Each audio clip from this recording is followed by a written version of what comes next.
যেখানে কুরবানির মাংস গরিবের ঘরে পৌঁছে দেওয়ার কথা, সেখানে অভাবী মানুষ দেখে আমরা ঘরের মেইন গেট বন্ধ করে দিই। আল্লাহর নির্দেশ, অভাবী দরিদ্রদের খাওয়াও, বলেছেন সূরা হজে।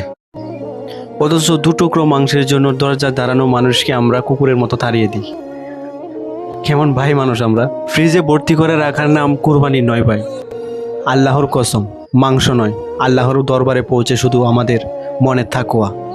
রাসূল সাল্লাল্লাহু আলাইহি ওয়াসাল্লাম বলেছেন, সে মুমিন নয় যে নিজে পেট ভরে খায়, প্রতিবেশী ক্ষুধার্ত থাকে। তাই লোক দেখানো উৎসব বন্ধ করুন ভাই। আপনার একটি শেয়ার হয়তো এই ঈদে কোনো একটা অহংকারের দরজা খুলে দিতে পারে এবং কোনো একটা গরিব পরিবারের মুখে হাসি ফোটাতে পারে।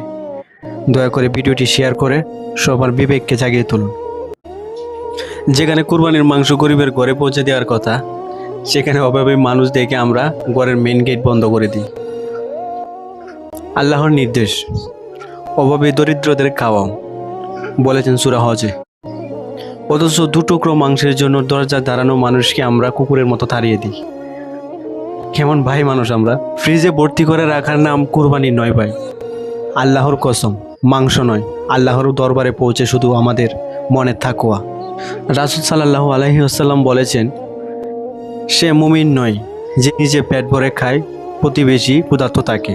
তাই লোক দেখানো উৎসব বন্ধ করুন ভাই। আপনার একটি শেয়ার হয়তো এই ঈদে কোনো একটা অহংকারের দরজা খুলে দিতে পারে এবং কোনো একটা গরিব পরিবারের মুখে হাসি ফোটাতে পারে। দয়া করে ভিডিওটি শেয়ার করে সবার বিবেককে জাগিয়ে তুলুন।